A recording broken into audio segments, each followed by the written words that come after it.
10 number के प्यारे छात्र छात्राओं, आप लोगों को मेरा सुप्रभात। हरिहर काका कहानी का आज हम लोग अंतिम पार्ट पढ़ेंगे। ये इतनी लंबी कहानी है, इसको कई पार्ट में मुझे समझाना पड़ा है। आप लोग एक एक पार्ट को बारीकी से सुनेंगे, क्योंकि यह कहानी अप्रैल से लेकर सितंबर तक में हम लोग को समाप्त करना है।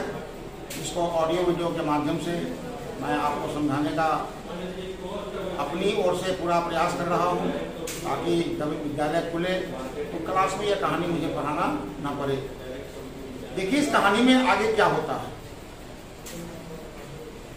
लेखक महोदय कहते हैं कि जहाँ तक मैं समझता हूँ, फिलहाल हरिहर काका पुलिस की सुरक्षा में रह जरूर रहे हैं, लेकिन वास्तविक सुरक्षा ठाकुरबाड़ी और अपने भाइयों की ओर से ही मिल रही है।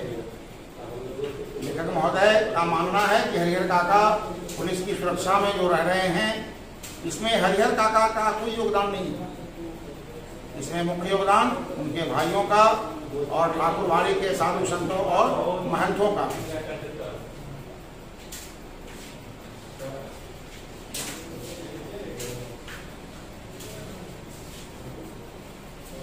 और काका के भाई इस बात के लिए पूरी तरह सतर्क हैं कि उनमें से कोई या गांव का कोई अन्य हरिहर काका के साथ जोर जबरदस्ती ना करने पाए।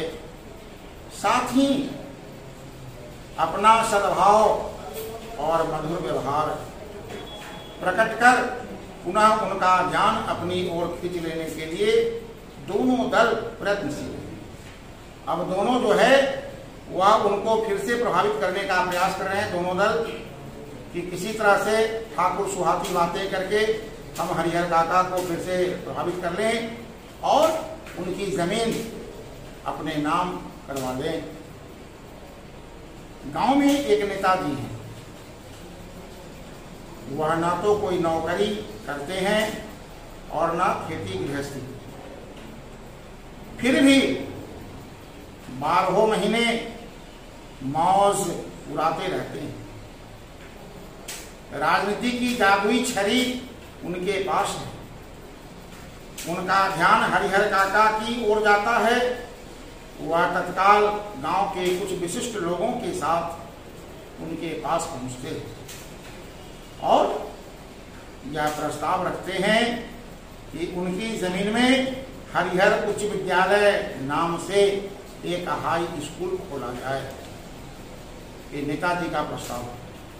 अब हम लोग समझ गए कि अब 3 पक्ष हो, एक साधु संतों का पक्ष, दूसरा हरिहर काका के भाइयों का पक्ष और तीसरा ये नेताजी का पक्ष।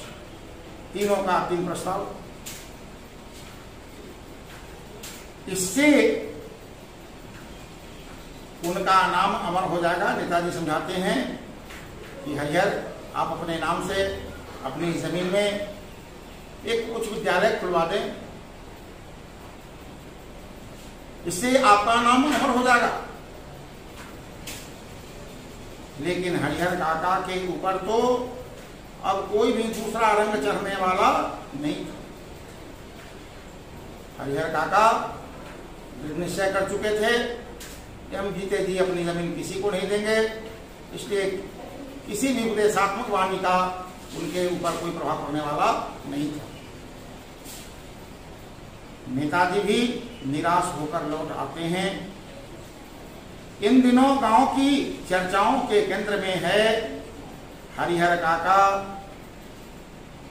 यानी जहां कहीं भी, चाहे वह आंगन हो, खेत हो, खलिहान हो, तालाब हो, बगीचे हों, बरगद के पेड़ के नीचे का स्थान हो, हर जगह उनकी ही चर्चा होती है।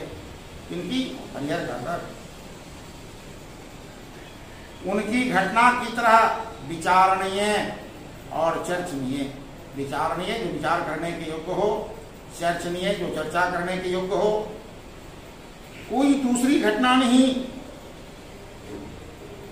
गांव में आए दिन छोटी बड़ी घटनाएं घटती रहती हैं, लेकिन काका के प्रसंग के सामने उनका कोई अस्तित्व नहीं, कोई पहचान नहीं। गांव में जहां कहीं और जिन लोगों के बीच हरिहर काका की चर्चा छिड़ती है तो फिर उसका कोई अंत नहीं। लोग तरह तरह की संभावनाएं व्यक्त करते हैं। कुछ लोग कहते हैं राम जाने क्या होगा। दोनों ओर के लोगों ने अंगूठे के निशान ले लिए हैं, लेकिन हरिहर काका ने अपना बयान दर्ज कराया है कि वे दोनों लोगों में से किसी को अपनी जमीन का उत्तराधिकारी नहीं मानते। उत्तराधिकारी मतलब बाद का अधिकारी। दोनों ओर के लोगों ने जबरन उनके अंगूठे के निशान लिए हैं। इस स्थिति में उनके बाद उनकी जायदाद का हकदार कौन होगा, यह एक सवाल खड़ा होता है। लोगों के बीच बहस छिड़ जाती है। उत्तराधिकारी के कानून पर जो जितना जानता है उससे 10 गुना अधिक उगल देता है, फिर भी कोई समाधान नहीं निकलता। रहस्य खत्म नहीं होता, आशंकाएं बनी ही रहती हैं, लेकिन लोग आशंकाओं को नजरअंदाज कर अपनी पक्षधरता शुरू कर देते हैं, यानी अपना पक्ष रखते हैं कि उत्तराधिकारी ठाकुरवाड़ी को मिलता तो ठीक रहता। एक पक्ष के लोग क्या कहते हैं कि हरिहर काका के बाद उनका उत्तराधिकारी ठाकुरवाड़ी के लोग होते तो यह अच्छा होता। दूसरी ओर के लोग कहते हैं कि हरिहर के भाइयों को मिलता तो ज्यादा अच्छा रहता। जो जिनके पक्षधर थे वह उनकी ओर से न बात रखते थे। ठाकुरवाड़ी के साधु संत और काका के भाइयों ने कब क्या कहा, यह खबर बिजली की तरह एक ही बार समूचे गांव में फैल जाती है। खबर झूठी है कि सच्ची, इस पर कोई ध्यान नहीं देता। जिसे खबर हाथ लगती है वह नमक मिर्च मिला उसे चटकार कर आगे बढ़ा देता है। कुछ लोग बातों को इतना बढ़ा देते हैं और उसे चटकदार बना देते हैं ताकि चर्चा करते समय आनंद आवे। एक खबर यह भी आती है कि महंत जी और हरिहर काका के भाई इस बात के लिए अफसोस कर रहे हैं कि अंगूठे के निशान लेने के बाद उन्होंने हरिहर को खत्म क्यों नहीं कर दिया। यदि मार दिया होता तो आज इस तरह की स्थिति नहीं होती, बात ही आगे नहीं बढ़ती। एक दूसरी खबर यह भी आती है कि हरिहर मरेंगे तो उन्हें अग्नि प्रदान करने के लिए ठाकुरवाड़ी के साधु संतों और काका के भाइयों के बीच काफी लड़ाई होगी। दोनों ओर से अग्नि प्रदान करने का निश्चय हो चुका। इस संदर्भ में उनकी लाश हस्तगत करने के लिए, यानी अपने हाथ अधिकार में करने के लिए खून की नदी बहेगी। एक तीसरी खबर यह भी आती है कि हरिहर काका की मृत्यु के बाद उनकी जमीन पर कब्जा करने के लिए उनके भाई अभी से तैयारी कर रहे हैं। इलाके के मशहूर डाकू बूटन सिंह से उन लोगों ने बातचीत पक्की कर ली है। हरिहर के 15 बीघे खेत में से 5 बीघे बूटन लेगा और दखल करा देगा। इससे पहले भी इस तरह के 2-3 मामले बूटन ने निपटाए हैं। जो लोग कमजोर पड़ते हैं खूंखार डाकुओं का सहारा लेते हैं, आतंकवादियों का सहारा लेते हैं। पूरे इलाके में उसके नाम की तूती बोलती है। इसके नाम की, बूटन के नाम, इतना खूंखार डाकू है वो। एक चौथी खबर आती है कि महंत जी ने निर्णय ले लिया है कि हरिहर की मृत्यु के बाद देश के कोने कोने से साधुओं और नागाओं को वह बुलाएंगे। रहस्यात्मक और भयावनी खबरों से गांव का आकाश आच्छादित हो गया है। आच्छादित होना मतलब ढक जाना। जैसे कभी हम देखते हैं कि बादलों से आकाश आच्छादित हो जाता है। दिन प्रतिदिन आतंक का माहौल गहराता जा रहा है। सबके मन में यह बात है कि हरिहर कोई अमृत पीकर तो नहीं आए हैं, एक ना एक दिन उन्हें मरना ही है।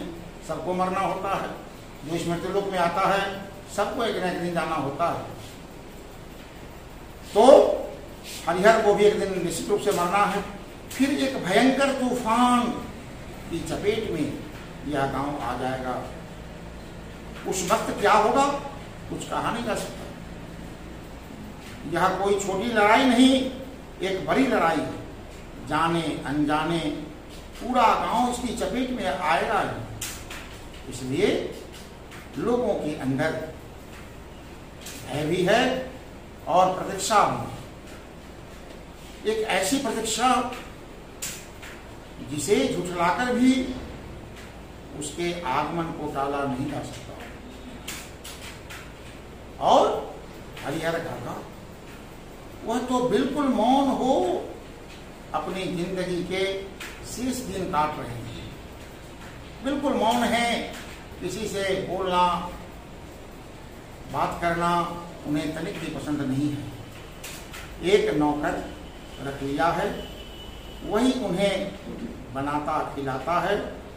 उनके हिस्से की जमीन में जितनी फसल होती है उससे अगर वह चाहते तो मौज की जिंदगी बिता सकते, क्योंकि 15 बीघा जमीन कोई कम नहीं होता। लेकिन वह तो गूंगेपन का शिकार हो गए। लगता है कि भाषाई शक्ति उनकी चली गई है।